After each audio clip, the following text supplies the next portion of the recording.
11,600 years ago, before farming, before writing, before the wheel, someone built this, and then they buried it. In the hills of southeastern Turkey stands a place that shouldn't exist. Rings of massive stone pillars, carved and raised around 9,600 BCE, nearly 11,500 years ago.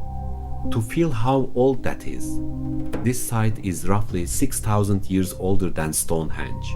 It was already ancient before the first cities, before the first written word, before anyone had shaped metal or turned a potter's wheel.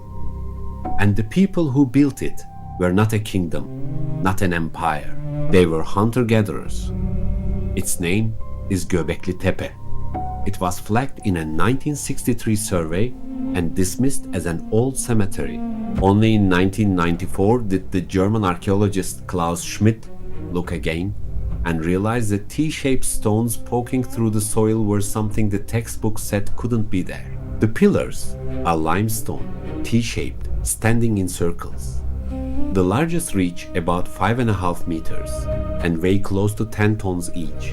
They were quarried a few hundred meters away with no metal tools, no wheels, no draft animals, and moved by human muscle alone. Look closer, and the pillars are people. The T is a stylized human form, a head, a body, with carved arms, hands, and belts. And around them, an entire menagerie in stone. Foxes, boars, snakes, scorpions, vultures, not the animals you'd hunt to eat. The dangerous ones. The ones you'd tell stories about. Here's why archaeologists were stunned. The old model of civilization ran in one order. First agriculture, then surplus food, then permanent villages, and only much later temples. Göbekli Tepe seems to run that order backwards. This monumental site was built by people who, at the very start, had not yet fully committed to farming. Schmidt put it in 4 words. First the temple, then the city.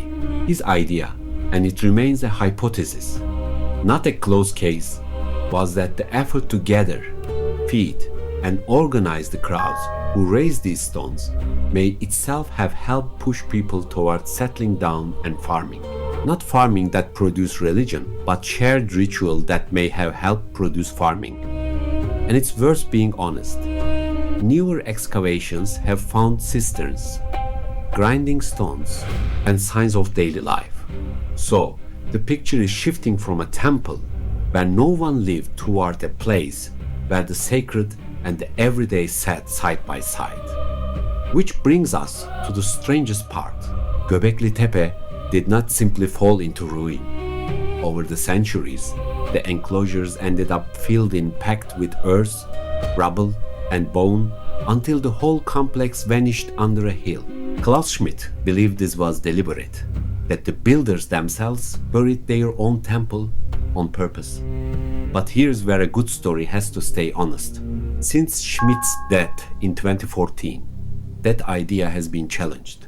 Other researchers point to landslides, erosion, and slope collapse on the hillside, natural forces that could have buried the stones without anyone intending it. So we're left with a real, open mystery, not a solved one. Did the Stone Age people deliberately lay their greatest work to rest? Or did the hill simply reclaim it? The evidence, right now, doesn't fully settle it. What we can say is this. 11,500 years ago, people with no writing and no metal reached up and built something monumental to something they believed in. And that alone, quietly, rewrites where we thought civilization began. What do you think they were burying, and why? Deliberate farewell, or the slow work of the hill? Tell us in the comments, and subscribe for more mysteries through time and the cosmos.